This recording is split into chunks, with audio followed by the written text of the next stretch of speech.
এ বিষয়ে আরো তথ্য নিয়ে ঝিনাইদহ থেকে যুক্ত হচ্ছেন সহকর্মী নাহিদ হাসান তিতাস। এমপি আনোয়ারুল আজিম আনারের মৃত্যুর বিষয়ে কি জানতে পেরেছেন আর পরিবার কিংবা নেতাকর্মীরা কি বলছেন? ধন্যবাদ তন্নি। আসলে চিকিৎসার জন্য ভারতের কলকাতায় যাওয়ার নিখোঁজের 9 দিন পরে আজ সকালে নিউ টাউনের সঞ্জীবা গার্ডেন থেকে কিন্তু মরদেহ উদ্ধার করা হয়েছে ঝিনাইদহ 4 আসন কালীগঞ্জের যিনি এমপি তার মরদেহ আনোয়ারুল আজিমের। আমি রয়েছি তার বাসার সামনে। এখানে কিন্তু তার মৃত্যুর খবরে যারা নেতাকর্মী রয়েছেন তারা কিন্তু ভিড় জমেছে। দেখেন স্থানীয় নেতাকর্মীদের সাথে আমি কথা বলেছি। আসলে তারা যেটি আমাকে জানাচ্ছেন যে আসলে কেন কি কারণে মারা হয়েছে বা হত্যা করা হয়েছে তাকে, এটা কিন্তু তারা এখন পর্যন্ত সঠিক কোনোভাবে জানেন নাই বা খোঁজ পাননি। তারা যেটা ধারণা করছেন যে আসলে তিনি কিন্তু মাঝে মাঝেই ভারতের কলকাতায় যেতেন এবং তিনি যেটি তার ব্যবসার কাজ ছিল, চিকিৎসার কাজ ছিল, নানা কারণেই তিনি মাঝে মধ্যেই যেতেন। তবে তারা সন্দেহ করছে হয়তো ব্যবসায়িক কোনো কারণেও এই হত্যাকাণ্ড সংঘটিত হতে পারে। আমার সাথে রয়েছেন ঝিনাইদহ সহকর্মী সবুজ। তিনি সকাল থেকে এখানে রয়েছেন এবং তিনি খোঁজ খবর রেখেছেন। আসলে আমি তার কাছে জানতে চাই আসলে কি কারণে এই হত্যা সংঘটিত হয়েছে। আপনি স্থানীয়দের সাথে কথা বলেছেন, সকাল থেকে এখানে ছিলেন, আসলে কি বলছেন নেতাকর্মীরা? হ্যাঁ, ধন্যবাদ তিতাস। আসলে স্থানীয়দের সাথে কথা বলে যতটুকু জেনেছি, গত 12 তারিখের পর থেকে এমপি আনার নিখোঁজ হবার পর থেকে কিন্তু মিশ্র প্রতিক্রিয়া এবং মিশ্র কিছু বক্তব্য কিন্তু আমরা স্থানীয় নেতাকর্মীদের কাছ থেকে জানতে পেরেছি।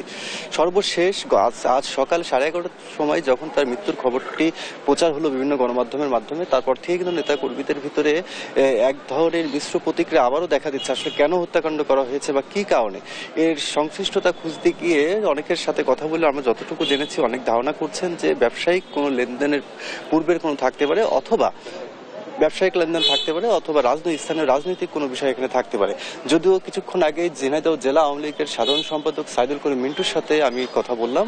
উনি আমাদেরকে যেটি জানিয়েছেন যে এখানে আসলে রাজনৈতিক এলাকা ভিত্তিক স্থানীয় রাজনৈতিক থাকতেই পারে, মানে প্রতিহিংসার জায়গা থাকতে পারে, কিন্তু সেই অনুপাতে আসলে খুনের মতো একটি ঘটনা ঘটবে এটা নয়।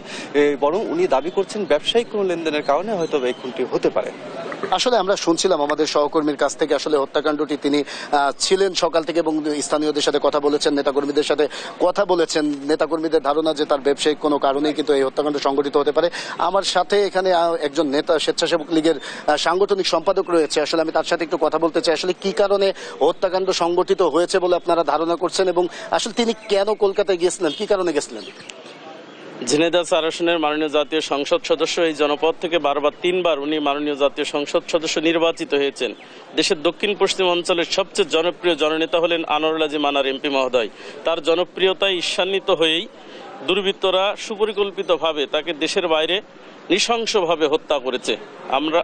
যতটুকু আমরা জানি, উনি সড়ক দুর্ঘটনায় আহত হয়ে কয়েক বছর পূর্বে ওনার বাম কানটি অকেজ হয়ে যায়।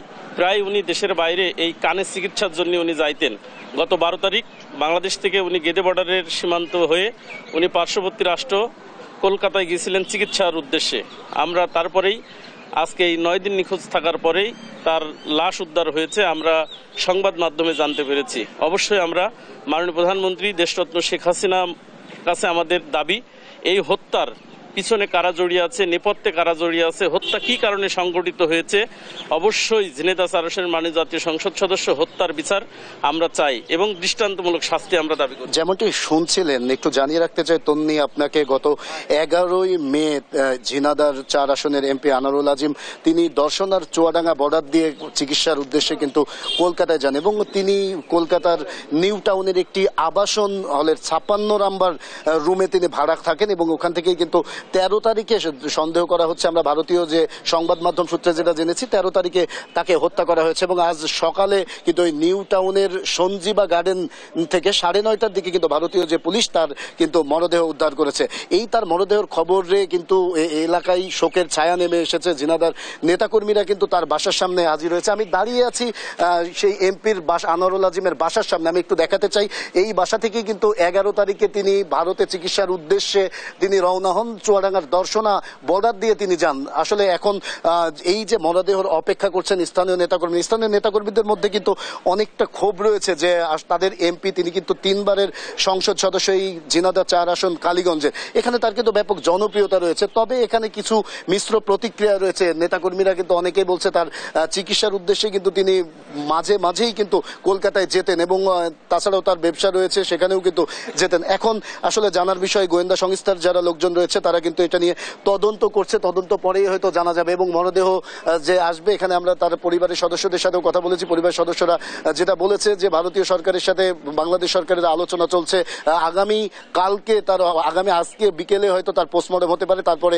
মরদেহ দেশে আনার যে প্রক্রিয়া সেটা সম্পূর্ণ হবে। এই ছিল ঝিনাইদহ থেকে আমার কাছে সর্বশেষ খবর। তন্নি। তিতাস, আপনাকে ধন্যবাদ। দর্শক, ঝিনাইদহ থেকে নাহিদ হাসান তিতাস যুক্ত হয়েছিলেন আমাদের সাথে।